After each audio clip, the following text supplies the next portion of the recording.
Lorenzo, iniziamo da te. Il tuo profilo professionale, di cosa ti occupi? Mi occupo di direzione artistica nel settore principalmente dell'interior design, quindi complemento d'arredo, oggetto per una serie di clienti e tra i quali appunto negli ultimi anni con Mandelli è una collaborazione sulla restyling del marchio e il riposizionamento del brand in termini appunto estetici E segue anche nuove proposte, no? Nuovi progetti. Sì, assolutamente, perché poi quando ti occupi di direzione artistica questo poi è il primo passaggio, quello di lavorare sulla collezione e capire come attualizzarla, quindi lavorare sui pezzi che ci sono, su quelli che vanno tolti. E non è mai facile la direzione artistica perché bisogna fare i conti con la storia dell'azienda, ma anche con tanti nomi protagonisti dal segno diverso che entrano. Come scegliete queste nuove proposte? La storia dell'azienda ma anche il mercato, quindi in qualche modo devi guardare un attimo, no? Un po' analizzare i vari aspetti, i competitor, quello che è presente, quello che manca, anche se ovviamente non manca nulla oggi, ma c'è tutto un continuo restyling e questo è bello poi di fatto, no? Quindi partiamo con la ricerca, poi dalla ricerca passi alla selezione di professionisti e poi da lì inizia la parte più bella che è quella poi dello sviluppo prodotto e della Spesso anche il professionista porta, no, delle idee che poi giustamente vanno declinate dal tuo ruolo, comunque dal ruolo dell'azienda e da chi poi decide come e quando metterle in produzione. Però questo dialogo, soprattutto nel design, forse un po' più ancora rispetto all'architettura, no? È un dialogo serrato. Sempre il professionista per porta le maniglie le sue idee. serrate. Interessante.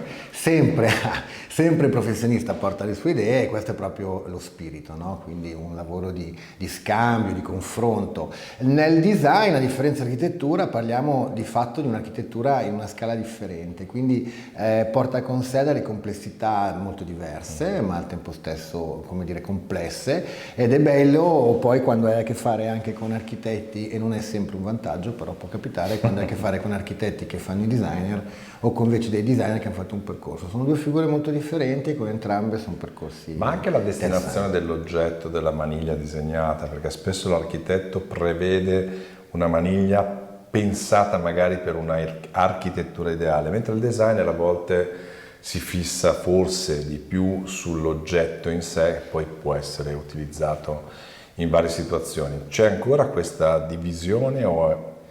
Sì, parzialmente c'è ancora, noi ovviamente pensiamo lato azienda, quindi di fatto lavoriamo molto sul concetto di trasversalità, quindi avere dei prodotti che poi in qualche modo possono sposare in linea anche con i nuovi stili di progettazione, appunto epoche e argomenti differenti, questo è importante. Senti, una domanda sui materiali, perché sappiamo per esempio un po' simile a vicino al mondo della rubinetteria per i materiali comuni, no? Quello delle maniglie, però si sono sperimentati anche nuovi materiali, nuove finiture, no? Parlo di cemento, di resine, di tutto qua. Questo discorso sui materiali per quanto riguarda le maniglie, dove l'ottone resta comunque immagino un punto di riferimento?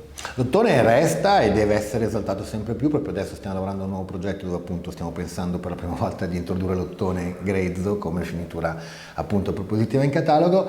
La selezione di materiali come la Juno in cemento, come altri materiali ai quali stiamo lavorando, è semplicemente uno scopo di ricerca e di confronto, anche per poter non chiudersi a eventuali possibili nuove alternative. Ecco. Siamo riusciti a parlare per parecchi minuti senza fare un nome, né di maniglia né di designer. Possiamo spoilerare qualcosa?